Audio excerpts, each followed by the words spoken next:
You never change things by fighting the existing reality. To change something, build a new model that makes the existing model obsolete. El podcast interplanetario. La exploración del espacio en beneficio de toda la humanidad. Sus anfitriones en Inglaterra y los Países Bajos, Matt Russell y Julio Aprea.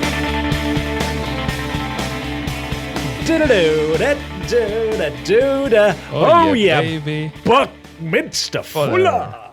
What a dude.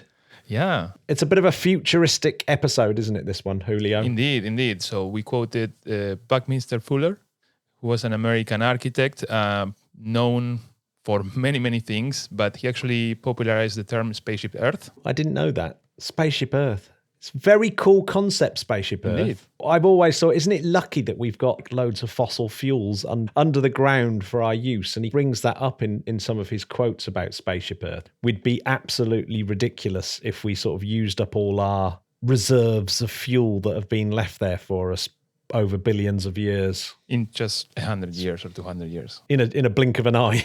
Yeah. Yeah. Oh, we found oil. Billions of years it took to make. Yeah, we've burnt it now. Burned through it. He's also known for buckyballs. Well, actually, buckyballs are named after him. He developed the concept of the geodesic dome. It's an architectural sort of design, structure, and scientists later name a certain type of atomic structures, molecules that sort of seem to resemble this shape. And in honor of Buckminster Fuller, they call them buckyballs. In fact, some episodes ago, I believe you were discussing about this with Linn, in which buckyballs were discovered in space. Which is very cool, isn't it? Carbon 60 is the buckyball because, it's like a football in terms of its hexagons and pentagons. And we've actually got a podcast coming up where a space station is built in a similar sort of way using the football hexagons and pentagons, C60. But the other carbon, those larger carbon molecules are known as fullerenes after Richard Buckminster Fuller. So it's the whole bunch are named after him because of that kind of geodesic design that they all have. Cool, huh? Indeed. So, but why are we talking about the future today, Matt? Because we have an awesome guest. Well, I do say awesome because it's presumably one of the best ever jobs to have. The head of the strategy and coordination group within human and robotic exploration. For ESA, for the European Space Agency. That's pretty cool. Didier Schmitt. Didier Schmitt. And in fact, what's cool about his job is that he has to do many things, but he also can allow himself to think of the future and shape the future of what organizations like ESA will do in the next 20, 30 years. And in fact, we discussed a little bit about it. Yeah, I actually think that was one of the most interesting things about the interview right at the end. Amazing insight, isn't it, to how you can become a better manager and a better engineer and a better scientist, I think. Indeed. Well, we'll get to it. I think that let's not spoil it. Yeah, it's very inspirational. And talking of inspirational, Didier does go into detail about the latest European Space Agency announcement of astronauts. Indeed, the current astronaut selection that it's ongoing. It opened a few days ago.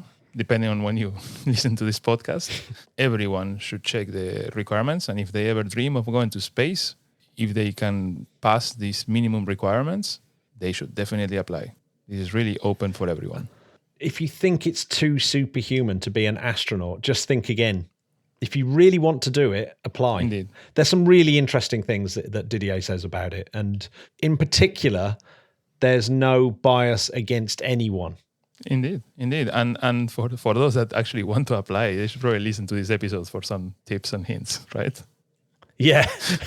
In fact, we tried to get some tips and hints out of him. Oh, he was being very correct about it, but very cagey. He doesn't want anyone to have an advantage by listening to the Interplanetary Podcast, which of course you will have a slight advantage. If you listen to the Interplanetary Podcast, you already have an advantage in the world of space, right? Yeah, exactly. If you go to the ESA website, there is an astronaut applicant handbook. give you some indications of Indeed. what's coming. But okay, so Didier has a long career at ESA. Okay, his background, he's a scientist, but he's also a physician, a medical doctor. Being a medical doctor, and as we'll hear, he's very much involved and knows his onions about humans in space. And look at how much he wanted to work on these topics. That I think when he was in medical school, or I think his dissertation or master's dissertation, I cannot recall exactly, but it was on the health risks of traveling to Mars. Yeah, even as a doctor, he's thinking about going to Mars, which is brilliant. I want to imagine the classroom. Like you have all these other medical doctors that want to think, are talking about heart transplants or whatever, and you have this particular research on health risks of going to Mars. Reminds me of when I was at university as well. We were talking about, I was doing industrial engineering.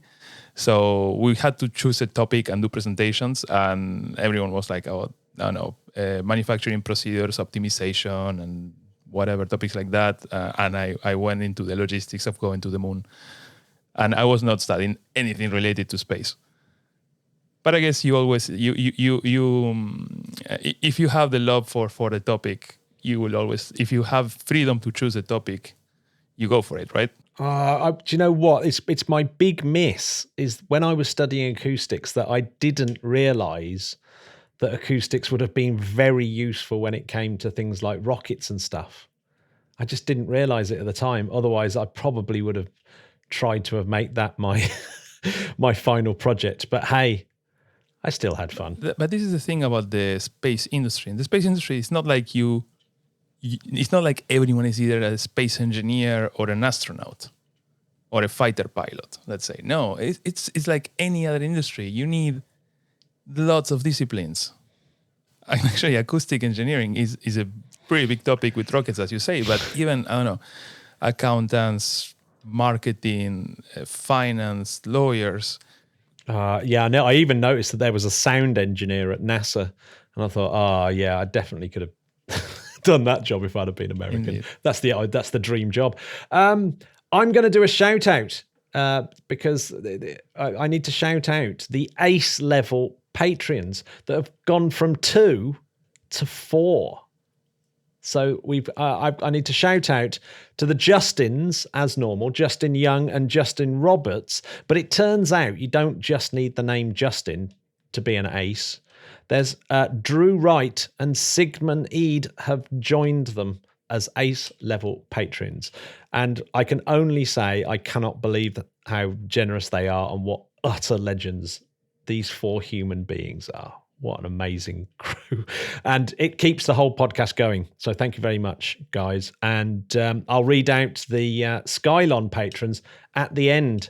And there's a few new ones in there. So stay tuned to hear your name, because it's so thrilling to hear your name. You must have felt it, Julio, when I read your name out. I used to. No. Now you read my name almost once a month, I guess. Yeah, now it's, 2 or 3 times a month. Okay, so Matt, then Didier then not only worked and is working now at ESA, but he also spent some time at the European Commission with a focus on space policy, where he coordinated scientific and technological foresight, thinking about the future, you see. Mm-hmm.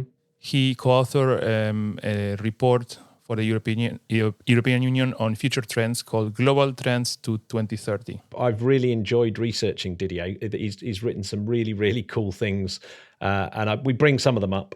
Good thoughts on Elon Musk, and he's got some good thoughts on that kind of new space in general. He's really thought hard, hasn't he, about how he communicates a positive space message without overselling it with science fiction. He's an optimist when it comes to the future. I admire that. Quite a number of publications. So we'll include a list of them, of some of them, in the show notes, right? Maybe I can highlight, first of all, a comic book that he has been releasing recently. The first 2 are already published in French, and the first one is already translated to English. The name of the book is Do you want to pronounce it in French? You have a better French accent. Safari Rouge. Or Red Safari. And I read a little bit of the beginning. It's a book about the octopus, an Earth-Mars cycler, and its crew in the year 2080. In fact, all the links to Didier's work will stick in the show notes because they're really, really cool. I have to say, I've been looking for a very simple outline of expert opinion on what the future looks like, and I think this is about as good as I could think it could be. You know, a very, very high up scientist at European Space Agency whose job it is to think about global trends. Indeed. And writing stuff, engaging with the public about what's going to happen in space in the next 80 years. It's brilliant. Or the next 60 years. It's really cool. You know how much of a fan I am of what I call explorers, right? Mm-hmm.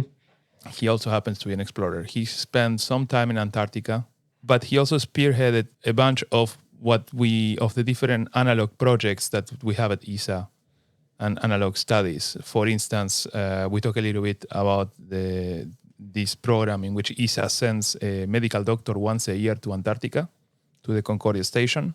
And also he was somewhat involved with the Mars 500, which I guess we have covered in the past. MOOC Mars. So if you've not heard of a MOOC before, it's a magazine book. That's, in other words, a magazine that's supposed to stay on the shelf a little bit longer than a magazine.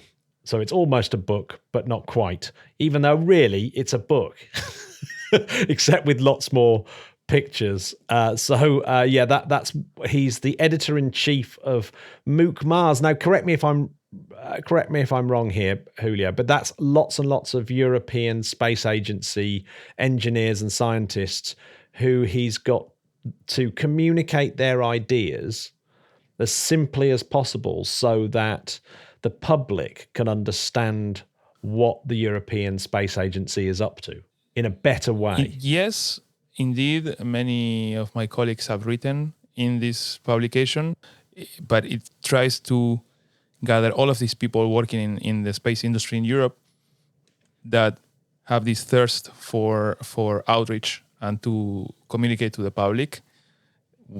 I did a little bit of a contribution there on the first number on the Ariane 6 article. What's cool about it is not that the engineers can write whatever they want and that gets published.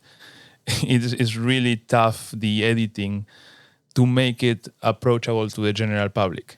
But the whole reason why this came into existence is because a survey that was conducted for ESA by Harris Interactive showed that only 4 out of 10 Europeans felt like they'd got any real good knowledge about what ESA were up to.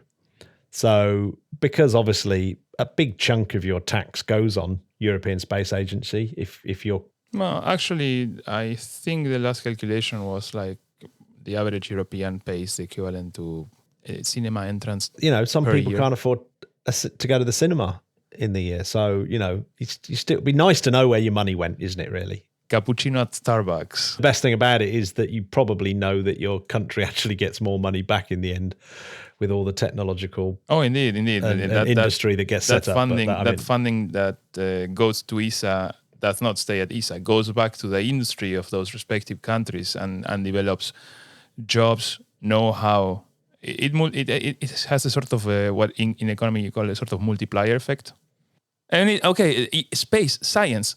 If a country invests in science, it's by definition is not an expense. It's an investment that will pay off in one way or another in the future. Sometimes in the longer term, sometimes in a very short term, because you're just, let's say, you're building rockets with your industry. That's a very short term return to your economy with all these jobs that you're creating. Yeah, I mean, which was my point really. In a very simplistic way, you want to win the contracts to build, like Airbus to build the ExoMars rover, the Rosalind Franklin rover, and they want to win it because, it's going to cost loads of money, but the actual expertise and the jobs and the technology and the spin-offs and everything else will generate more money than it costs. in terms of the investment. I don't know if it generates more money than it costs. I would not bank on that, especially when you're talking about missions to Mars that are not really attached to an income after. No, but it's more of what you call something that is not tangible. Again, jobs, knowledge, spin-offs. Okay, maybe some research you do in those areas then can be picked up by the same company and redevelop it in a sort of different product that really hits the economy. Yeah, exactly. Well, in fact, if you think about the spin-off of Apollo, for example. Yeah, the classic mention of Velcro or... No, don't mention Velcro because that's obviously wrong. I know, but so many people say that. I know, but it's not. It's things like computing, management techniques, all those kind of things. And of course, there is one about the way that buildings are built in earthquake zones with a particular type of vibration control and stuff like that that comes from the Apollo program. But there are so many. It's the fact that it made America this technologically advanced nation, which then pushed its economy to be the biggest in the world by far. And there's a very good chapter in let me go one Sapiens about this. Let me go one step even before that. Not even space, on sea exploration and the U.S. Navy. So some of the best practices you use today to carry on like massive projects, things that by now everyone knows, like Gantt charts or these sort of calculations to the different schedules of a project, they all come from the U.S. Navy. Julio, shall we just listen to Didier now? Yes, indeed. Écoutez. Ah! You thief. The Interplanetary Podcast, putting the ace back into space.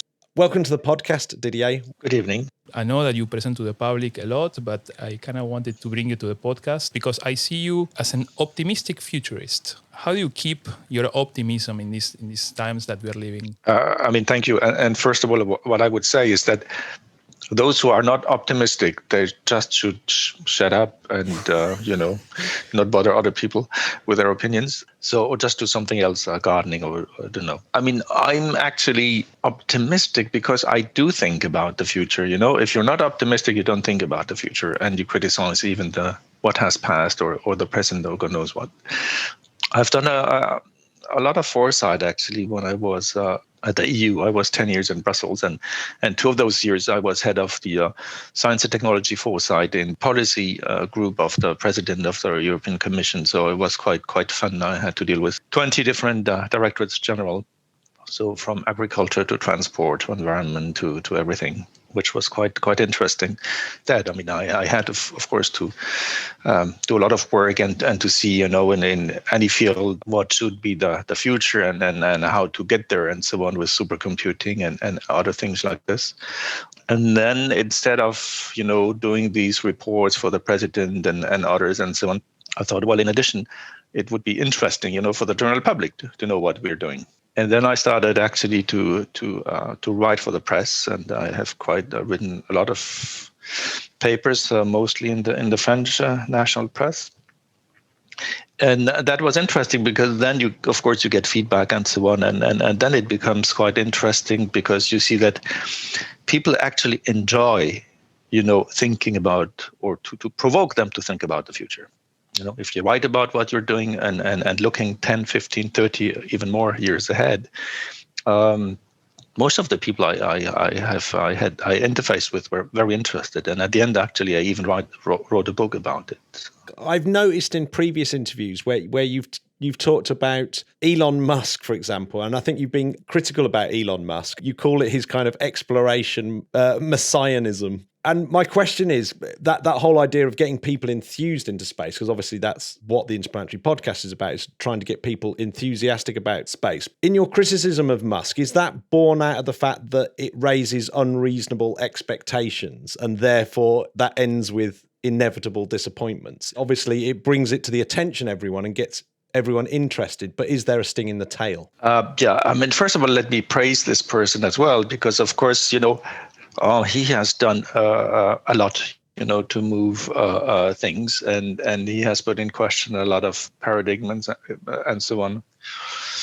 I must say, even even the French now start to say, "Oh, he was right," but that's 15 years late. So, I mean, I think what is very interesting, of course, is if you have people which are so visionary, it's very nice. If on top they have a lot of money and they are convinced that they should put their own money into the system, if they're able to convince a government, like in the US and NASA in particular, to get even more money, that's amazing. Now, of course, this is the positive aspect. The more negative, so to say, aspect is the fact that, of course, then these people have then too much confidence in themselves and into the future, and just saying that in 2-3 years from now we will be having 1,000 people on the moon and maybe as much on Mars a little later. That's an overshoot. So, and therefore, what I often hear and sometimes hear when I say we do now the planning, advanced planning for going to Mars, human missions and so on. Finally, and then some people say, "But haven't we been there already?" And this is because of certain people, some of which we just mentioned, who are not realistic. But at the same time, I must say, if they would be realistic, they wouldn't have dared to do what they have done. You see what I mean? You have this dichotomy in this psychological mood. If you are too realistic, you don't even dare. If you are dreaming and having no inhibition, then you do great things. But at the same time, there are a few aspects where of course, it's not so obvious, and things are not that simple.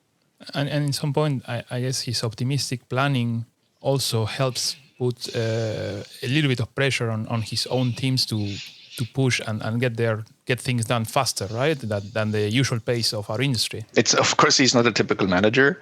A real manager, he knows the job, and therefore he has empathy in principle with the people he works with, and he knows the limits, and so he doesn't push the limits too much because he knows it's not feasible.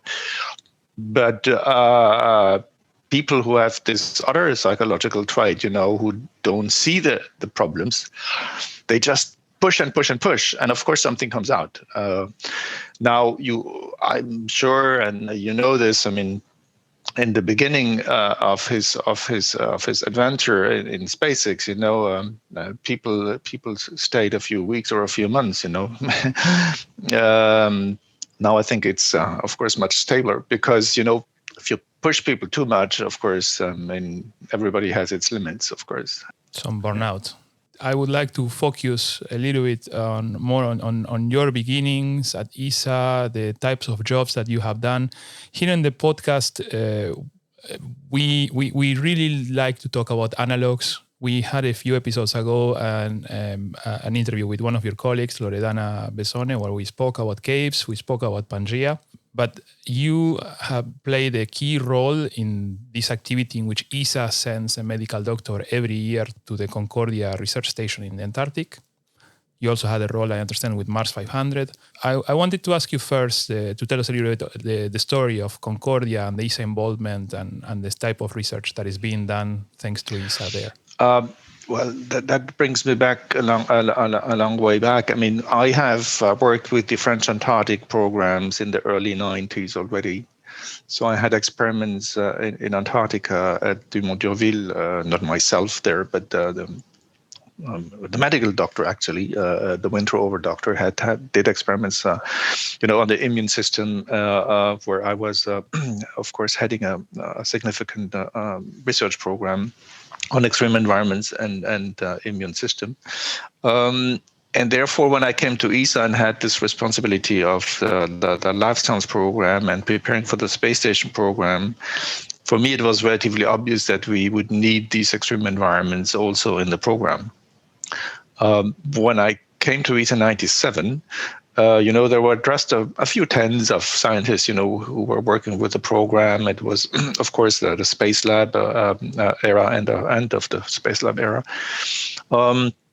And so it's not only the Antarctic program that I brought into the activities. A lot of about 60 ground-based facilities actually, from radiation to whatever simulation of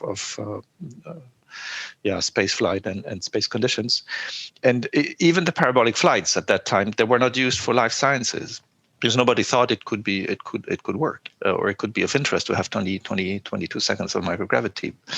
But in the early 90s, very early 90s, 91, 90 even, I did parabolic flights, test flights. And I think I was the first one doing biological experiments on board the flight. So I knew it's possible. And guess what? Many years later, we have now more than 50% of the parabolic flights are on physiology and human physiology and biology. So it was not just the Antarctic program that I brought in, a lot of other activities. And the way I did it, of course, I knew the people who were working in the program, at least in France. So in 2003, I of course knew that they were starting to build the Concordia station already in the 90s. And then they said, okay, fine, we are completing the station in 2005. And therefore, I rushed a little bit, and I had the right agreements, and we were part of the activity during the first winter over. And since then, it was nonstop. I've got a quick question about the analogs that you've been running. So I'm assuming most of it's to do with how the human body is going to react to long space duration flights, going to Mars, et cetera, and we're doing all that research. As someone that sort of sits on the sidelines and doesn't read all the research and read the sort of nitty-gritty, it's really hard for me to judge how much sort of knowledge has been learned. So what are the sort of really big takeaways from the analogs that have been learned over, the last 25 years that are surprising, or the really big hurdles for this fleshy body to enter space and stay in space? Yeah, there are a number of things, of course. I mean, if you look at, countermeasures, for example, physical countermeasures, to keep the astronauts fit.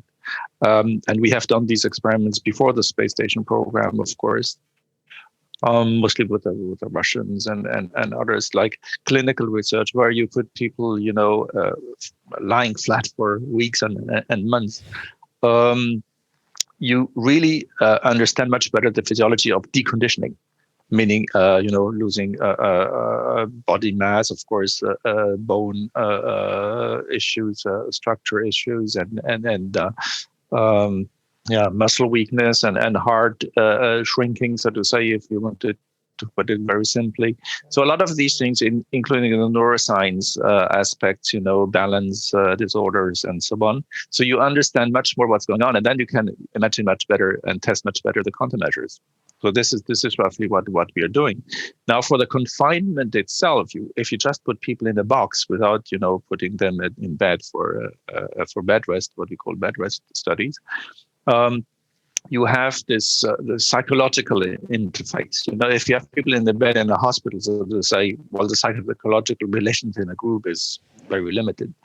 But then if you put them in a box for weeks and months, then they have to interface in everyday life and so on. So on top of the so to say, the physiology, and you have also the psychological issues that you pinpoint. And there, what is interesting is that at the end, if you do a series of these studies, and we have seen this in Antarctica all the time, no mission resembles another one. If you do studies on the physiology, you have bone demineralization, you can have statistics. It's nearly always, constant in a group and so on, depending on the duration, on the age of people and so on. So you can do the predictions, and then you can do the corrections. In the psychological studies, it really, really at the end depends on people. You cannot say over 10, 15 studies, this is the trend and this is what is going to happen, and you can extrapolate and correct. Not really. Because it takes only one or two people in a small group to put everything to ruin the whole thing. And we have seen this over and over in Antarctica, in the winter over mostly. So this was very interesting, which means that if you choosing not only the people, but the group of people who will fly to Mars and spend 3 years in a box, I mean, this will become the essential. Really, if it goes down to the very hardcore, decisions, this is the most important decision. Which group will you interface? Will you choose? Now, of course, the problem is that when we go to Mars, every big country who will participate, like the US and hopefully others, and us in Europe and so on, there will be not so many choices, to select the right people, because they will more or less be sometimes imposed, by their national authorities and so on. But does it make a good group? This will be really the biggest question. All the rest we can study, radiation and physiological and other deconditioning and so on, and we can find countermeasures. For the psychological behavior, we can't predict. And there also, it means that during the mission, you will have to have constant monitoring and anticipation of what will go wrong. It's too late when a problem appears. I have some experience with this because in 2001 I was in a confinement study in Moscow, in the Institute of Biomedical Problems, where there was a crew of who already spent 4 months when I entered into the simulator, and they had still 4 months to go. So there were only Russians, 4 Russians, and then there was another module which was connected with what they called an international crew. And there has been a problem, and there was only one woman, a young woman, and there has been a problem that I will not describe between one of the persons and this young lady. It wasn't dramatic, so to say, but because it was in this confinement environment, it took a lot of let's say momentum and. If you can't solve your problem because you can't escape from a box and you dwell on this every day, it gets worse and worse. So the problem has not been anticipated. The problem has been, let's say, pushed aside by saying, "Oh, that's not a big thing," and it became the biggest problem of the whole simulation. And this is where we have to be much better in future programs. Does that come into, because obviously there's the ESA astronaut selection?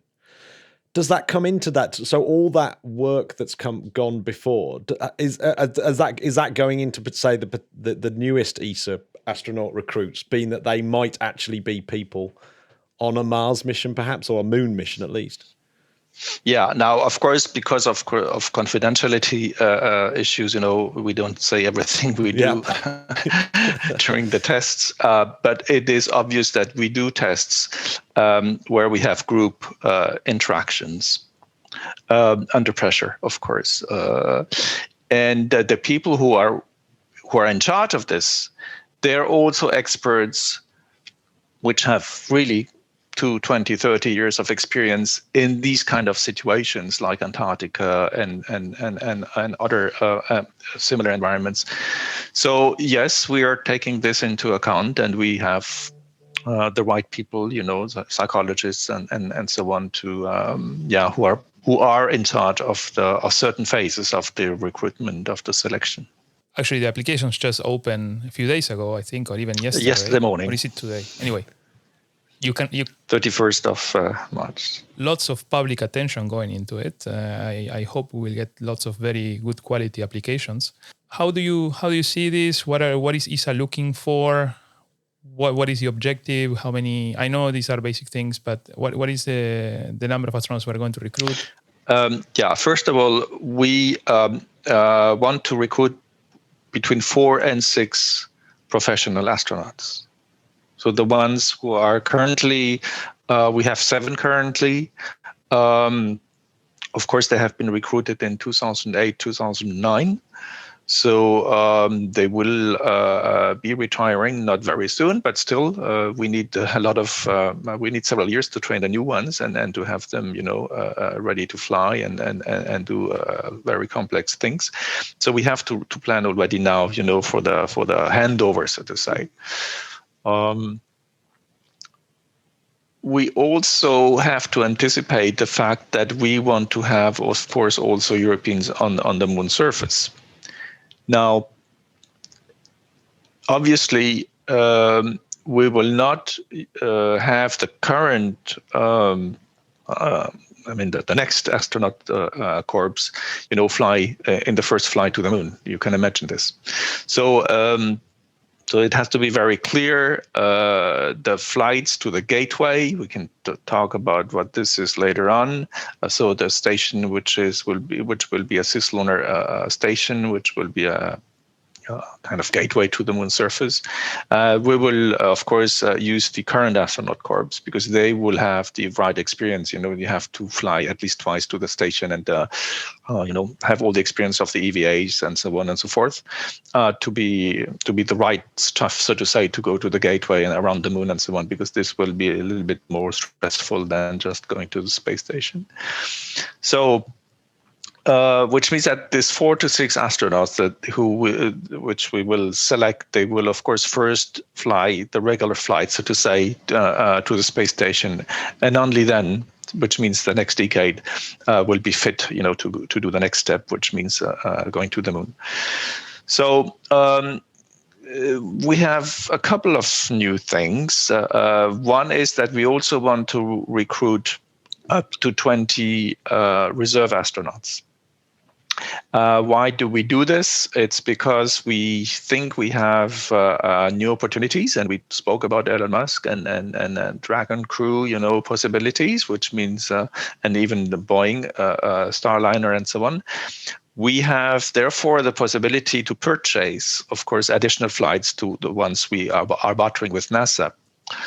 When I say we, it is the member states mostly. If one member state say, "Oh, I have one of the astronauts in the reserve, and I'm ready to pay X million of euros," then we would recruit this person for 4 years as an ESA staff, as an astronaut, for this flight.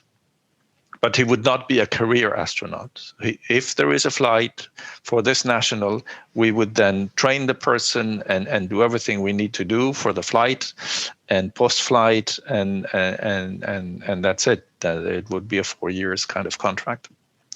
The third aspect, which is new, is that we have decided to be much more inclusive in future selections, which means that we have started what we call the Para-Astronaut Project, which is actually a selection of 1 or 2 people with disabilities, physical disabilities. And then we will see how and whether we can adapt the current spacecrafts to people who have these physical disabilities, so that we can be more inclusive, have also these people included in the program, because of course, obviously, in everyday's life, at work and so on, and in any town and so on, you have adaptations to people who have disabilities, at work, in the street, to go to take public transport. So why not adapting a space flight, so to say, to have them also be able to fly? Of course, we cannot take any disability, so they're well defined, and we don't promise anything because we're not sure whether we will succeed. Because there are quite a number of safety issues that we will have to solve beforehand. Stephen Hawking did a parabolic flight, and I think when he came back, he mentioned that the lack of gravity, that for the first time in many years he felt free. I don't know if Absolutely. you remember that. Was that sort of inspiring in any way connected to this? Probably so, but we did this as well with parabolic flights. We did it as well in Europe. So the ESA parabolic flights, we had also physically disabled people flying as well. So we have a little bit of experience, so to say. But I don't know whether this was the inspiration, but the real reason is that we want to see how far we can go in being inclusive. Now, we talked about the selection a little bit, but there is one additional thing I would like to say before we forget, is the fact that during the last selection in 2008 and 2009, there were only 15% of female candidates. And I think this is it has, of course, some explanation. Probably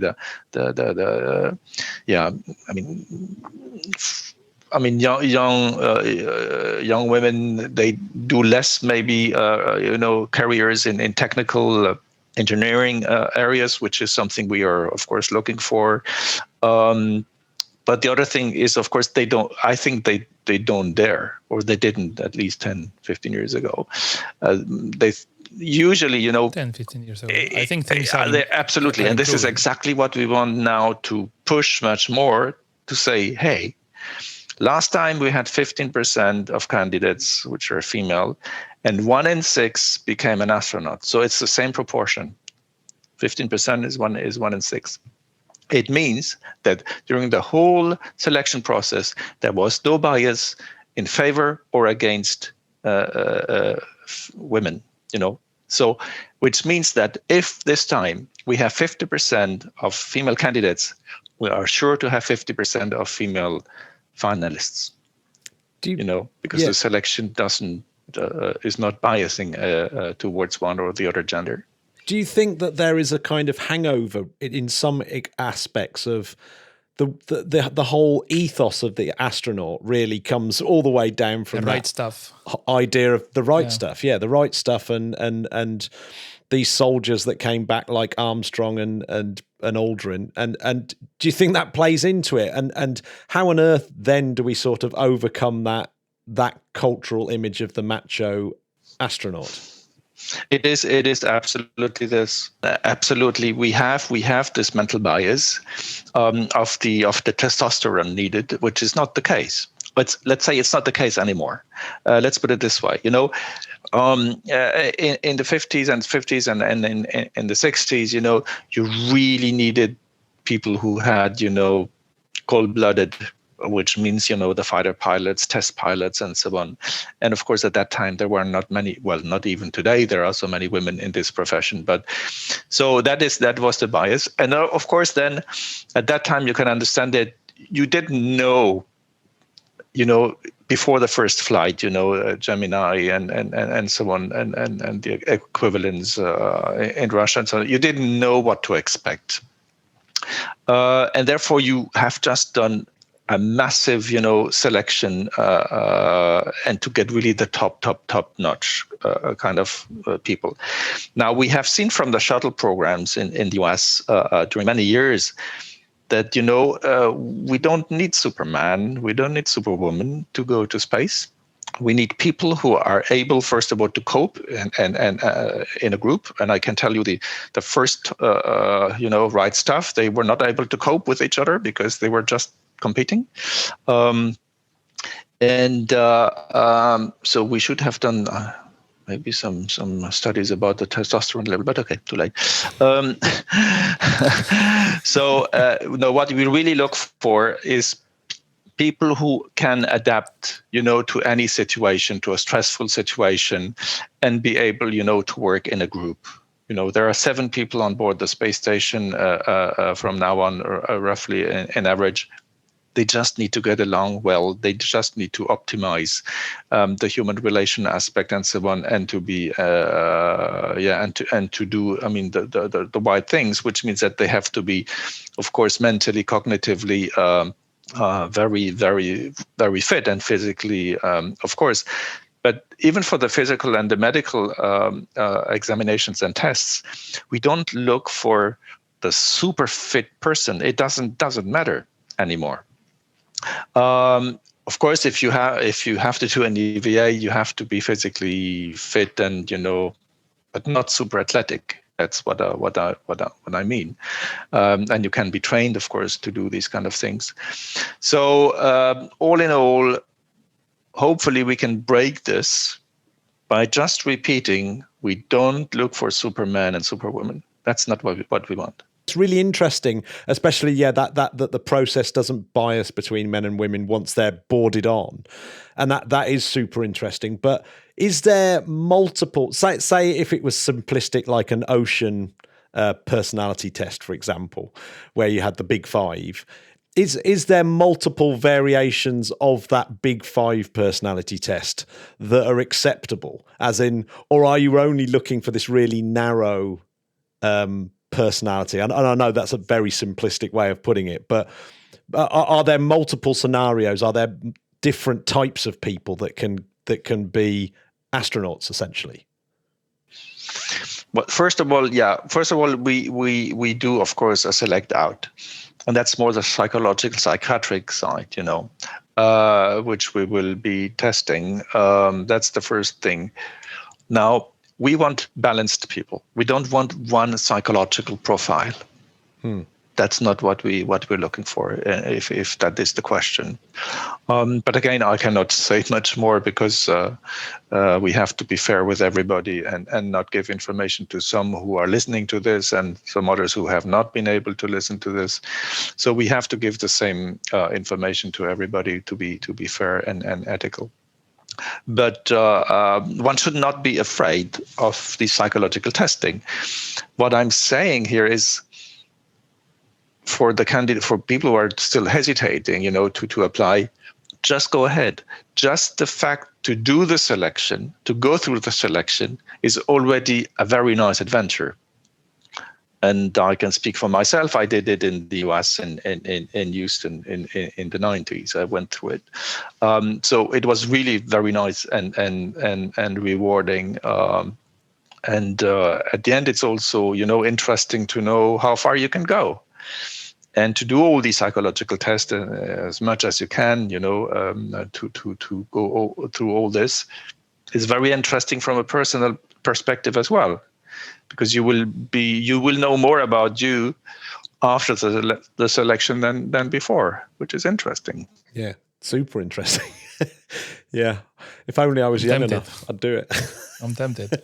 What's the age cap? Well, the age cap, we have decided that the age cap is 50.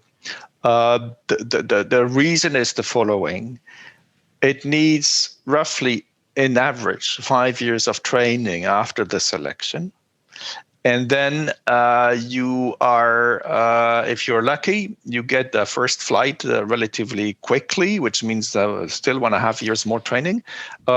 If you are the last one in the 4 or 6 new ones to fly, then it's many years later. It can be 10, 12 years later after you have been selected for the first flight.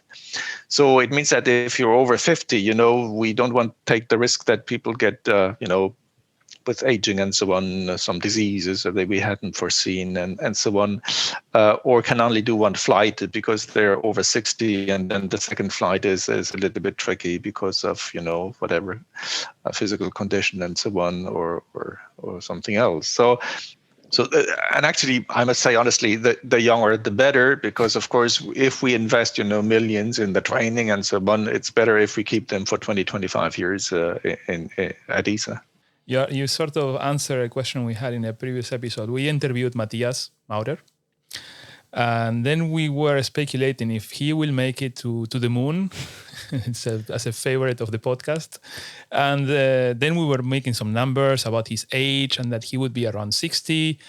But then we remembered that Paolo Nespoli flew when he was 60 as well. So we were wondering, I guess we are still good to fly people at least in his late 50s, right? Yes, that is fine. Absolutely.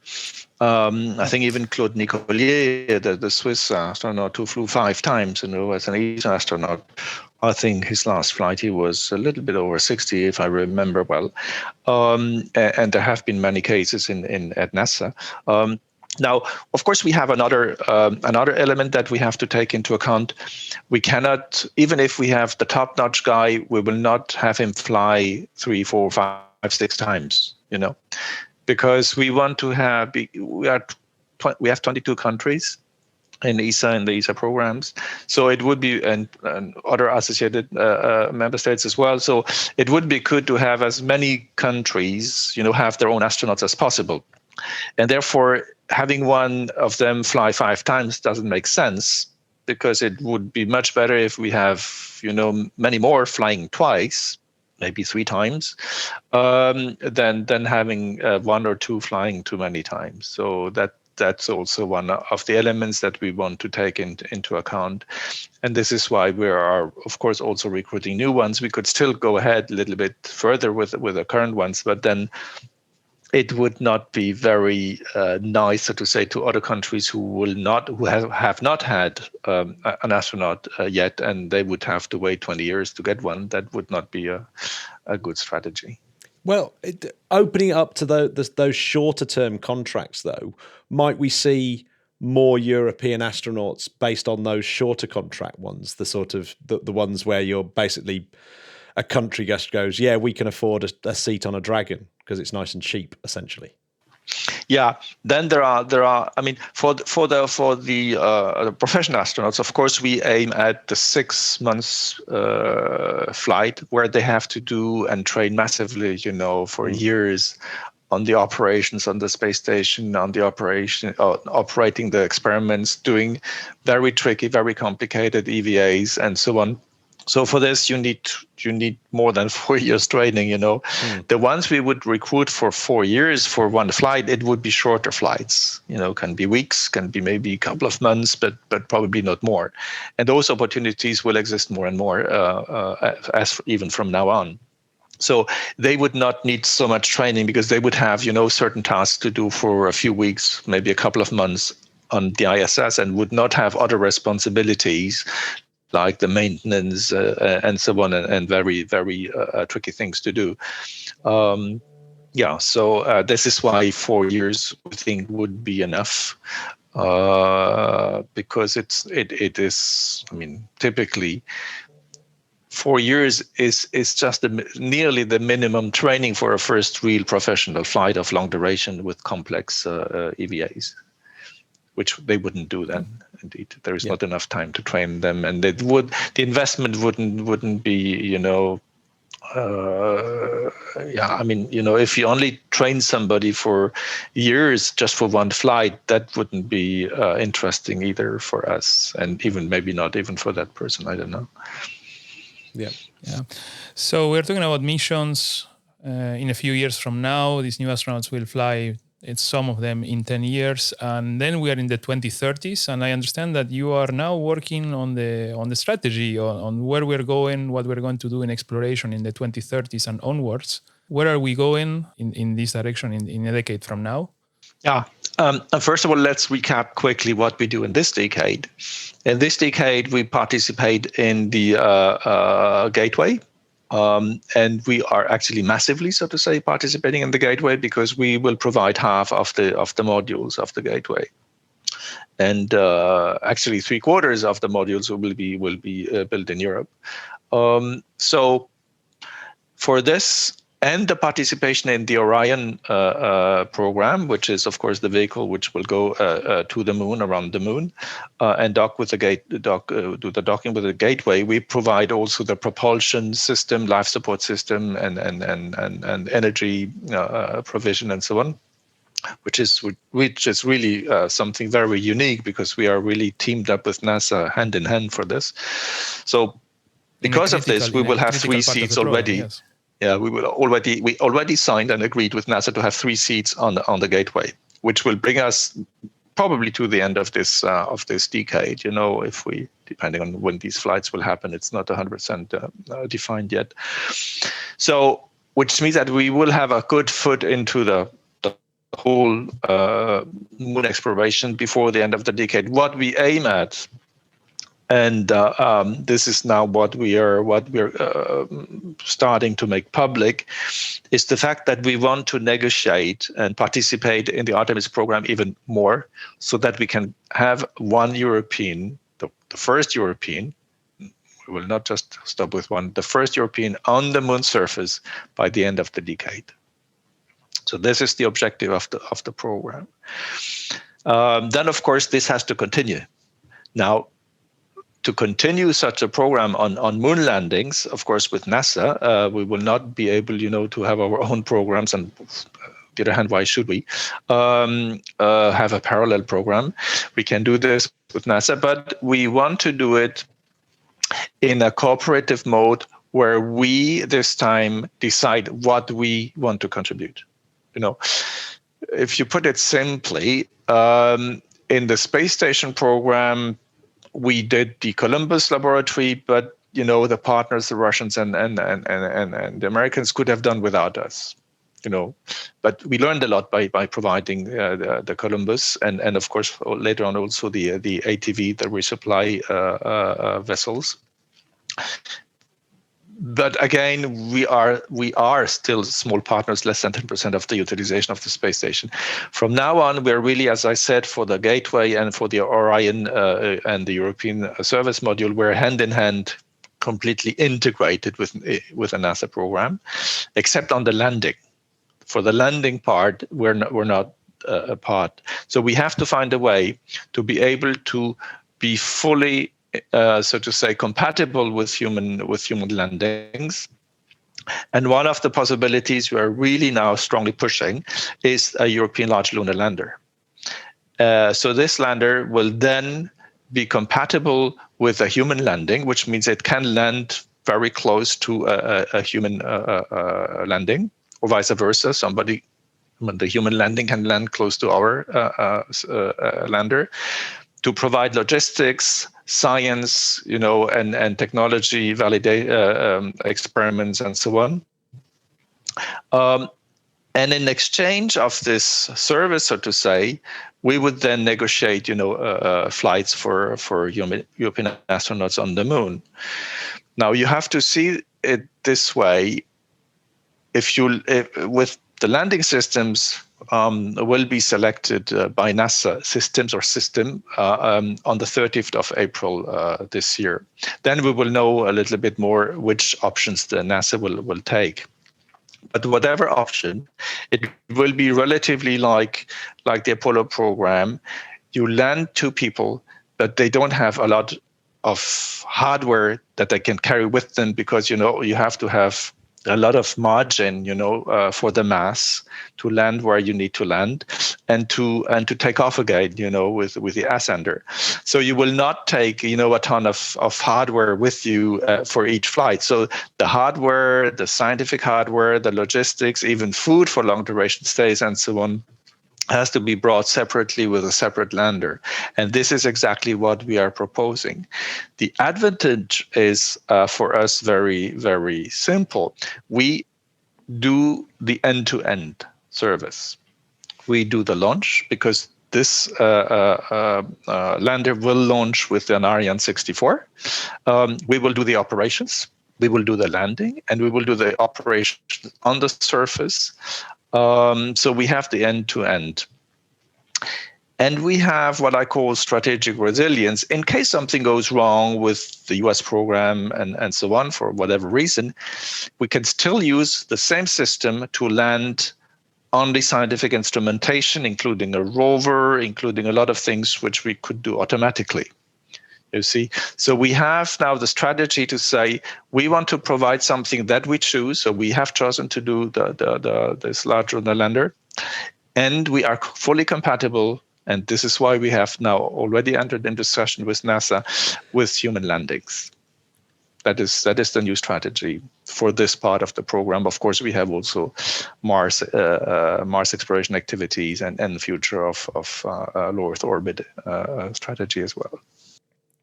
This being resilient and independent seems to be a sort of lesson learned from the story of ExoMars and the launcher. Yes, clearly. International cooperation is all very nice, but codependence is good, but not for everything and all the time. This is of course the lesson learned. We're completely very pleased, to work with NASA. We learned a lot in the space station program. We talked just about the astronauts. It's an excellent, test base the ISS to go further to the moon and to Mars later on. Without our participation in the ISS, we wouldn't have been able, to have our astronauts and all these experience and the scientific program behind it. So we learned a lot. Then, therefore, we could do the second step, which is in the current decade, fully part of the Gateway program, 50-50 nearly with NASA. And then, of course, also have the means in the meantime, to be able to say, now we also want to have our own contribution where we decide what to do, because the Gateway has been a US decision, and we, of course, were the first ones, so to say, knocking on the door and say, oh, we can do this, and it has worked. Again, we have less than 10% of resources, so to say, for the ISS. And for the Gateway, we provide 50%, and it's completely integrated with the NASA program. They cannot do without us. We cannot do without them. We could remove the Columbus from the space station. Nobody would, it wouldn't. It's not critical. But if you remove the International Habitation Module from the Gateway, there is no real Gateway. If we remove the telecommunication and the refueling capability and the viewing capability that we provide as well, there is no real Gateway. So this is the intermediate step. And the next step will be, we will do things, that we decide on our own, as I just explained. After the moon landings and the Gateway and all that pans out successfully, what's the current thinking into the 2030s with things like Mars? And what is Europe's thinking with human exploration and robotic exploration of Mars moving into the next decade? Before answering this Mars aspect, I would just continue a little bit what we will be doing on the moon. On the moon, we are, of course, what we think of is not just to, think about a moon base and so on, which, the media talks a lot about, but that's not my first priority. The first priority on the moon is surface mobility.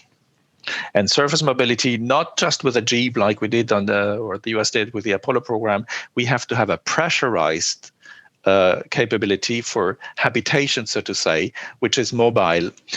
Because, just staying a few kilometers around a landing is not very interesting from a scientific point of view.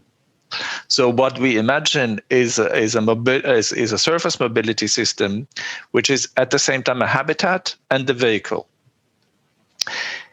The target is to live much longer than just a few days or 2 weeks on the moon. I mean, a moon day is 14 days light, and the moon night is 14 days night. Now, at night, the temperatures at the South Pole go down to minus 170 degrees, and in some areas, completely shadowed areas, even minus 200. So you have to survive, 2 weeks in these conditions.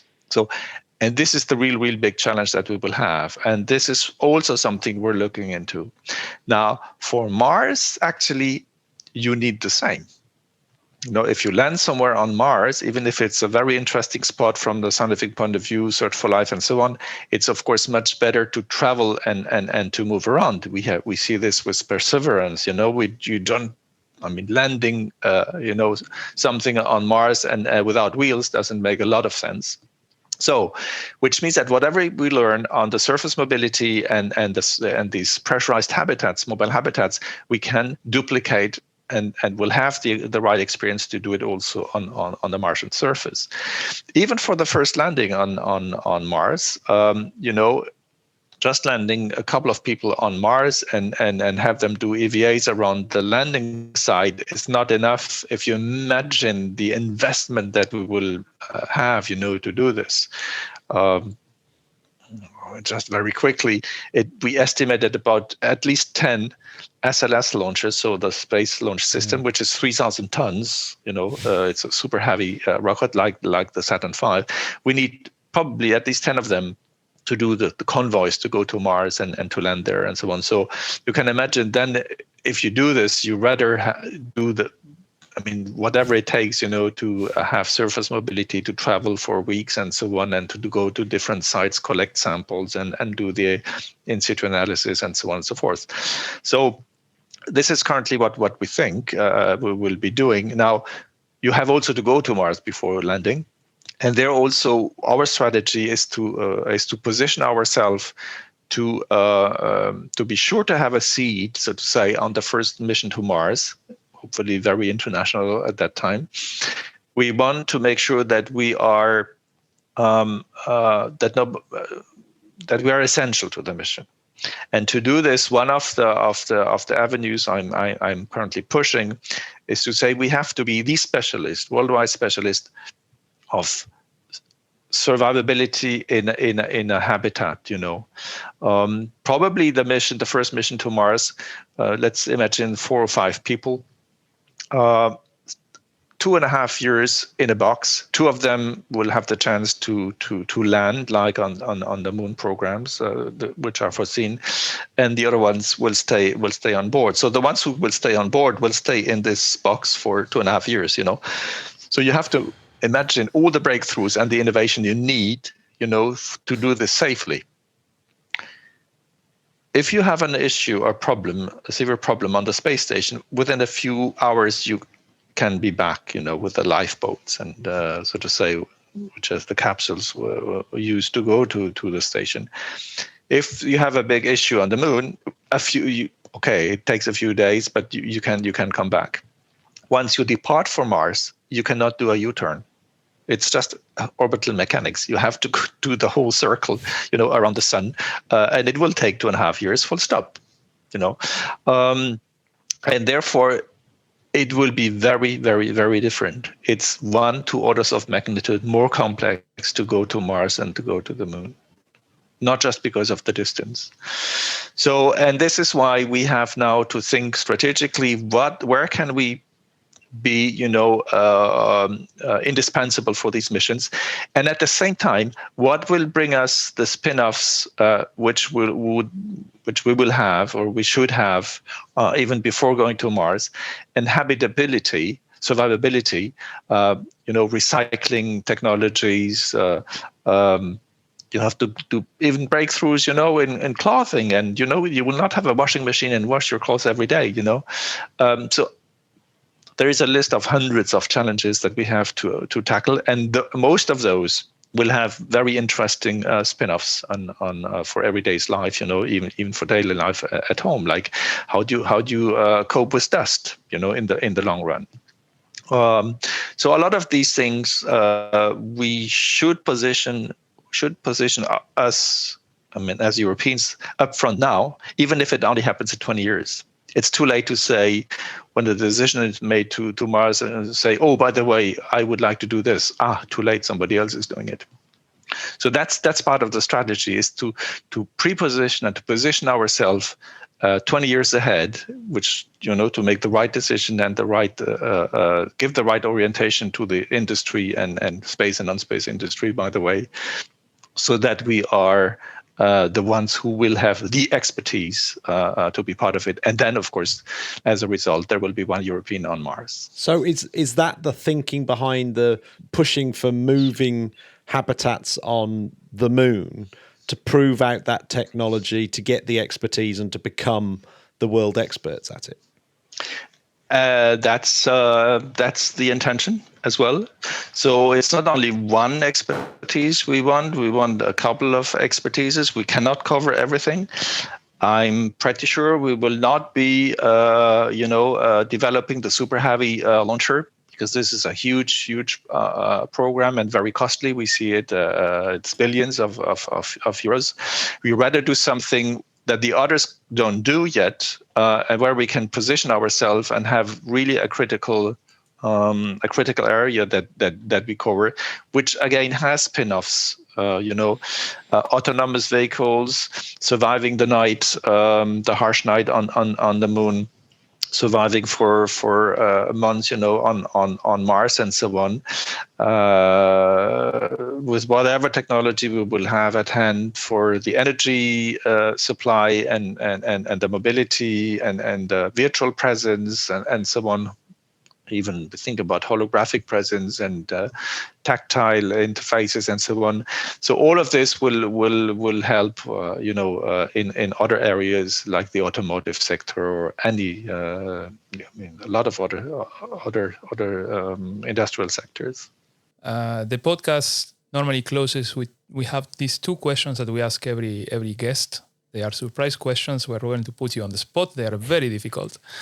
The first one is, if you could bring an old explorer from the past, someone that you could show, explorer, scientist, that you could show them what we are doing today, who would you choose? Probably one of the explorers who was with Scott Edmondson to the South Pole, because those people, they had this in their genes, to just to go ahead without knowing whether they will succeed. Today they would be so surprised that we are so careful and we don't, take risk anymore. So it would be very surprising for them. They just went ahead, even with ponies and dogs, and just, straight ahead, South Pole, let's try it, kind of. This was really the adventure, so to say. Today, they would be so surprised on the technology we're using to be, so to say, 101% safe. Which, by the way, wasn't really the case for Apollo, because it was a race and they took massive risks. We have seen this with Apollo 13, and every analyst today who looks at technical risk sees that they have really taken a lot of risk. And this is also why we haven't been back to the moon so fast, and it's still so expensive. It's because this time we will not allow, such big risks. What do you think the breaking point happened in which we went into this overcautious mode? Was it the Challenger? Well, there was not only Challenger, there was Challenger and Columbia. So there were 2 of those. Yes, but it's also a cultural thing, mostly in Europe, actually, not to take so much risk. If you look at Elon Musk, he's now at what, number 11 explosion, and he just goes ahead. If ESA would have 1, 2, 3 failures of a launcher sequentially, everybody would say, "Hey, something is wrong with this agency." We can't do this. So it's a mentality thing. So when you deal with governmental and institutional activities, and of course you take you use the money of the taxpayer, you have to be much more careful. But then you get into a vicious circle, because the more careful, the more expensive, and the longer it takes to do something. And then retroactively people say, "Oh, but this took a long time. It is very, very expensive." But it's this chicken and egg problem, whereas for other activities in the US, if people put their own money, they can do as many crashes as they want, and I must say, even the general public at the end starts to like it, because they know that something will happen. Yeah, absolutely. Actually, before I ask you the final music question, because I didn't quite finish my very first question, and my where I was heading to with the very first question was because you've written quite a few articles and books and talks and things and science fiction. And I'm interested about your approach of how do you build enthusiasm for particularly when you're talking it on a kind of more sort of factual level, like science, kind of how things might play out over the next decade or so. How do you avoid the pitfalls of, say, Elon Musk, where he's perhaps selling a more ridiculous version of it? How do you balance it? How do you balance the narrative of trying to maintain the excitement while actually being a little bit more reasonable with the facts? Yeah, there are 2 things. One is advanced planning and one is foresight, I would say. Advanced planning is what I do, so to say, with my team and at these in general every day. We plan 10, 20, 30 years ahead. We plan the Gateway. We plan the Mars sample return mission since nearly 30 years. We will do it now, and we will have the samples only, in 2031 at the earliest. And then we will analyze it for several tens of several decades. So I would say, when you're in there, so to say, it's just a matter of logic and, of course, strategy and so on, which is very interesting. But then at the same time, what I'm doing to do foresight and to liberate a little bit my mind, because it's at the end it's a little bit boring, to convince the member states and everybody, that this is the right strategy. It has to make sense. It has to be logical. It has to be feasible. You have to do the costing properly and so on. It's very constraining. So what I do on the side as a hobby, I do complete foresight, which means what will be space exploration in 2080. We are in 2021. It's exactly 60 years since the first human in space. And I imagine what space exploration will be in 60 years from now. And therefore, I'm doing a comic. Of course, I'm not a genius in drawing, so I have a nice and a good team of Belgian, a team in Belgium. And by the way, it's called Red Safari, and this is where I imagine, a little bit more liberated, like, an Elon Musk who thinks, oh yeah, we'll go to Mars and we have, Mars bases and so on. I'm a little bit more realistic. I say it's in 2080 and not in 5 years from now. And then I can imagine a lot of things which I have seen now an influence on my daily work, because I imagine cyclers which go to Mars and come back and go to Mars and come back and so on constantly. And even now we are adapting this kind of thing to the programs that we are working on today.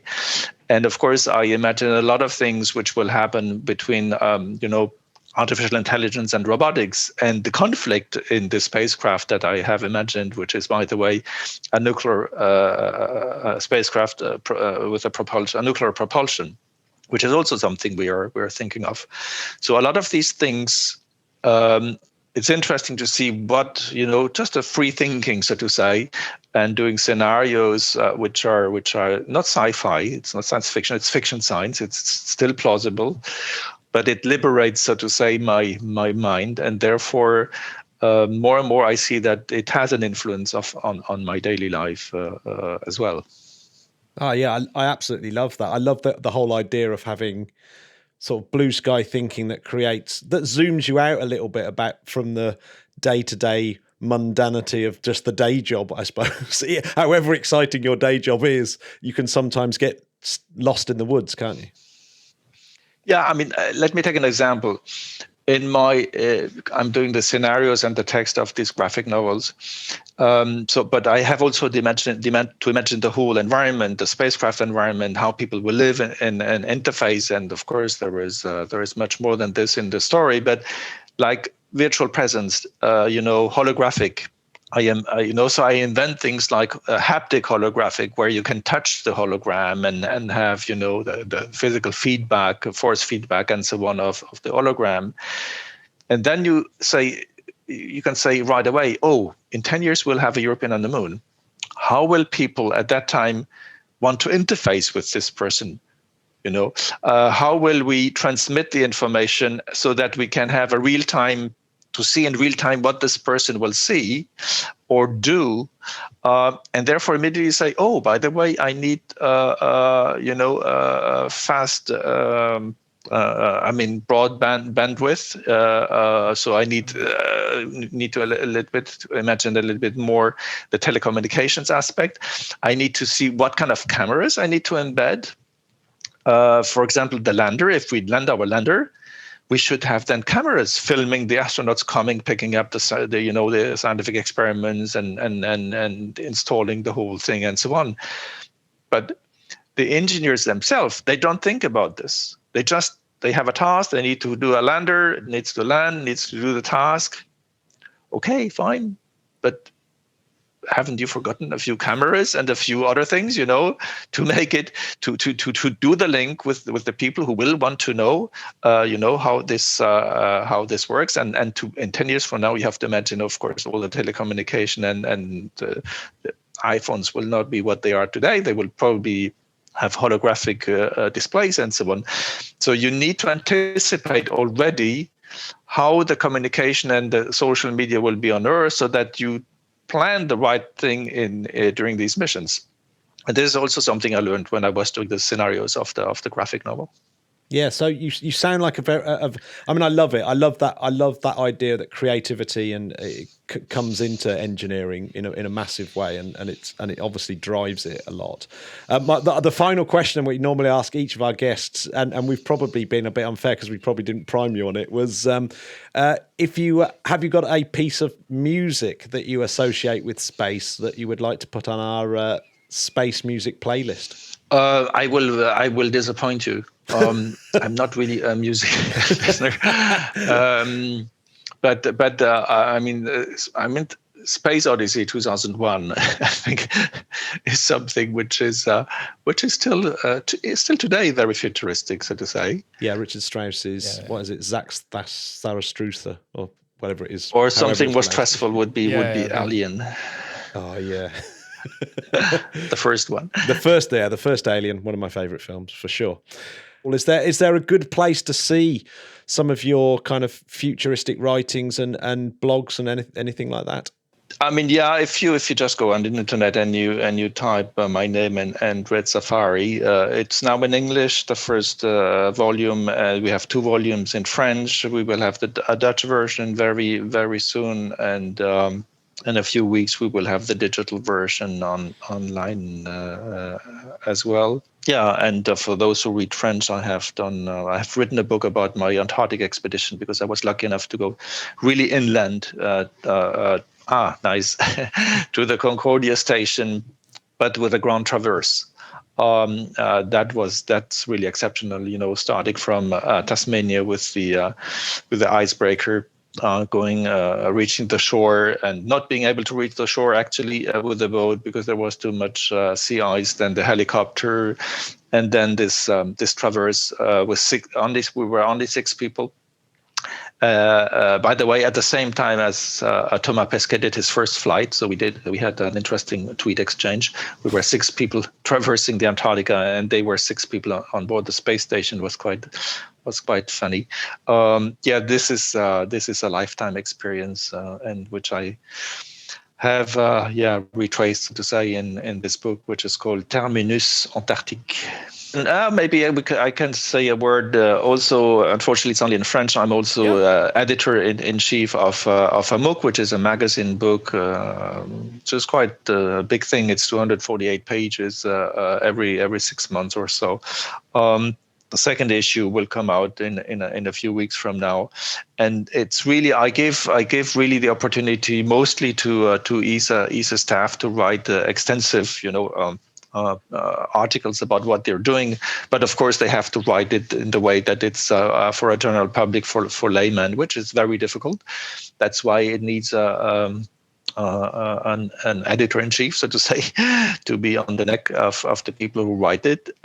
We have also always very extensive interviews from Thomas Pesquet, Frank Devin, Samantha Cristoforetti, or Claudie Aigneret. A lot of very, very, so to say, interesting features in each of these volumes.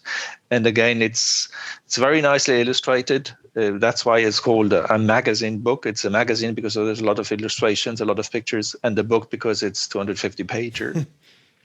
So also something to be looked at, but unfortunately only in French for the time being. Are you looking for translators? Well, I'm looking for money to pay the translators. Well, thank you very much. Thank you. Have a good evening. Have a nice evening and a nice weekend. You're listening to the Interplanetary Podcast, putting the ace back into space. I feel as though I need to get him back on now I've absorbed some of the answers and know that there's way more to uncover there. Yeah, I have to say, we have to start doing round 2 with every guest that we had so far. Oh my God, yeah. That'd be brilliant. But lots of information on the on the astronaut selection. That was pretty interesting.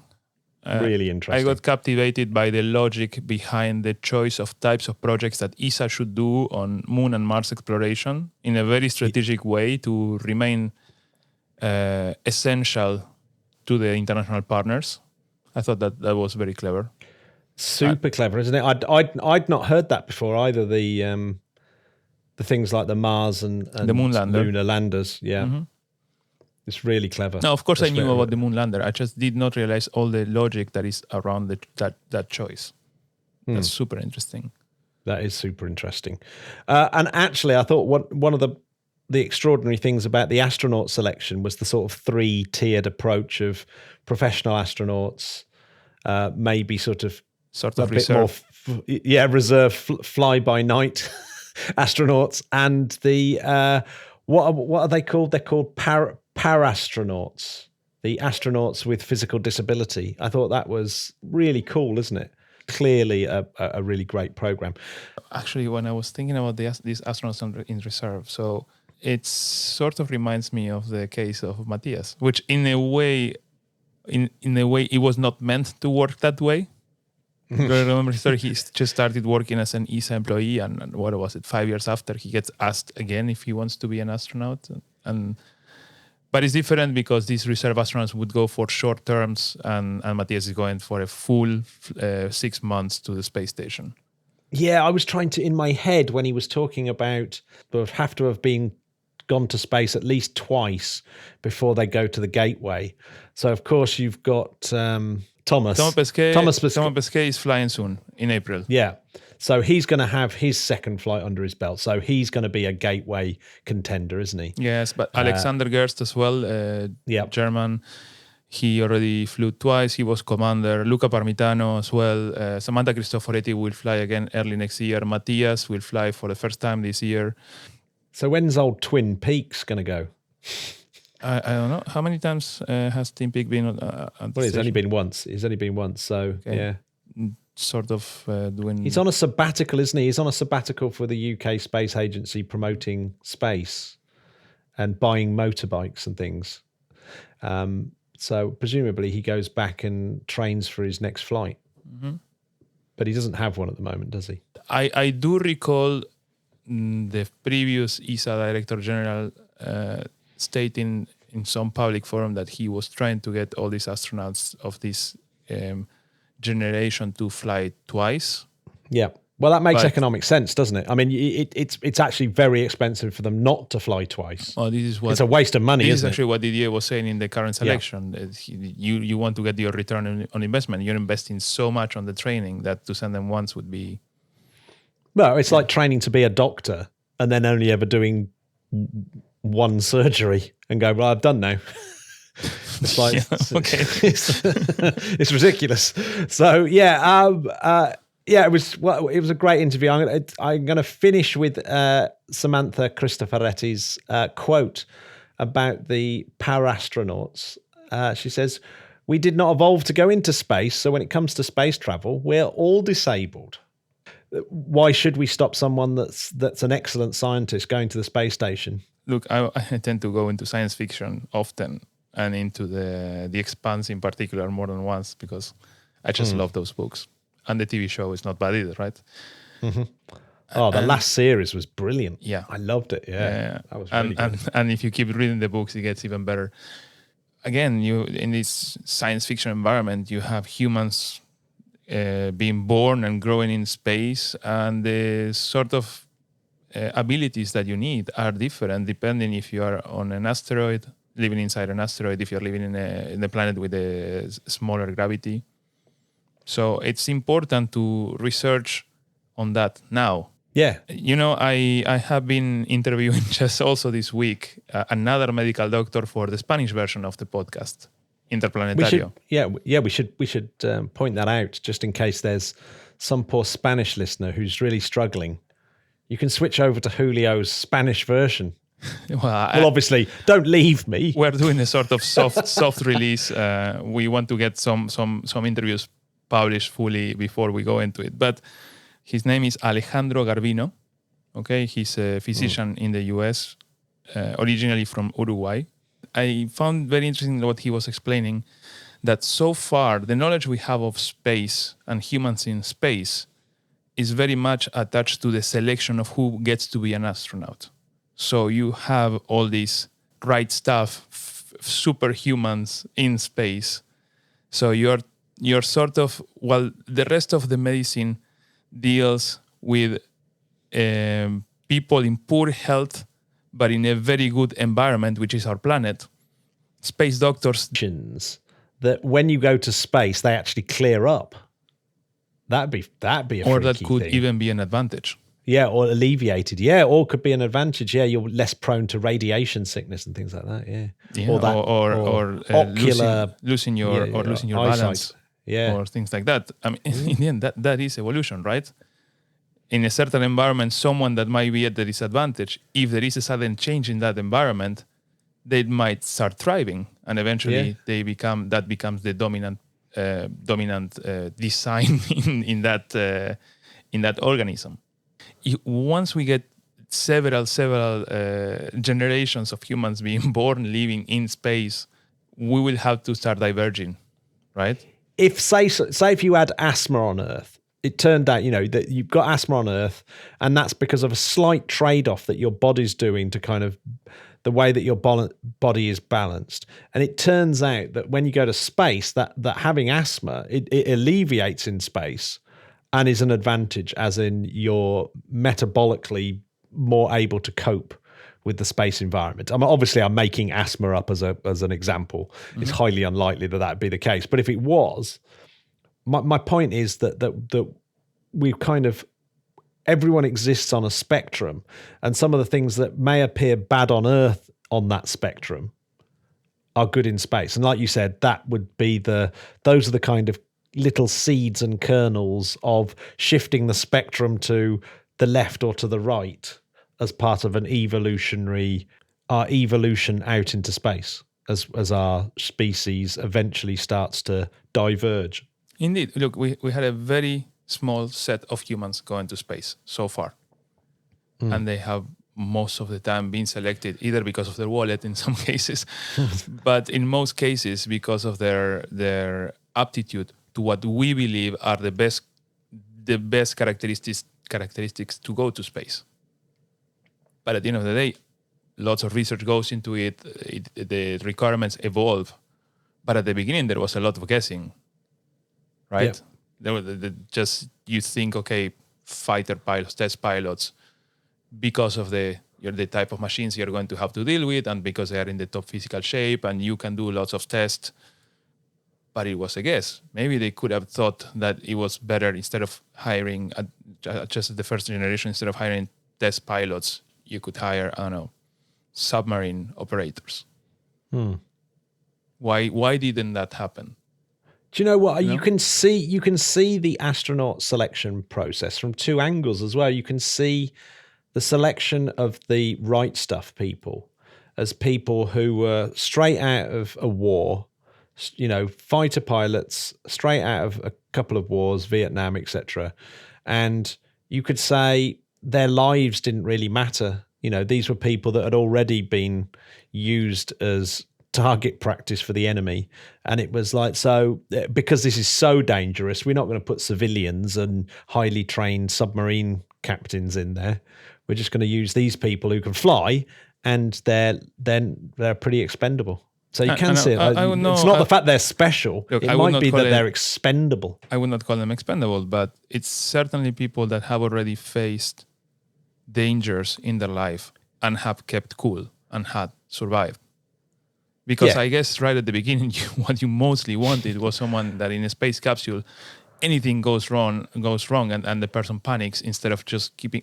Think of Apollo 13. If you were in Apollo 13, inside, I'd be cool as. That's why I'd breeze through astronaut selection. You would be cool as a cucumber. I would have panicked. Yeah, well, that's the difference between you and me. Yeah. Yes, I accept my fears.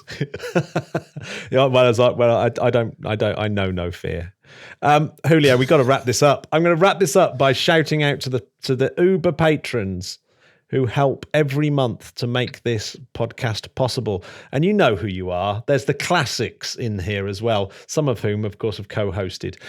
Bob Hodges, John Bennock, Kenton Håkansson, Niklas Gillenstein, Ronald Hatcher, James Wood, Marissa Davis, Tristan Hind, Neil Hansen, Mark Schoen, Christopher Andreasen, Malte Keisling, Rob Annabel, Patrick Haywood, Stas Schuscher, Gene Wojtanik, Alden Vala, Bob Moore, and Jordan El Kurdi. That is a pretty cool list of people. They are my superheroes. They are my superheroes. And this month, we were joined by Thomas, Roberto, Bill, and Drew. So welcome to the family and get yourselves on Discord. I've actually got a week off, Julio. I might be able to get on top of life again. Yeah, no, I'll just keep working. But you work in space. That's not work. I love my job, but I think I have the Monday off, but then I just keep working. Too much to do, Matt. No time to rest. No rest for the wicked space engineers. There's no end to this. No, there is no end to the European Space Agency, thank goodness. Bye, my Podcast! Bye, Matt.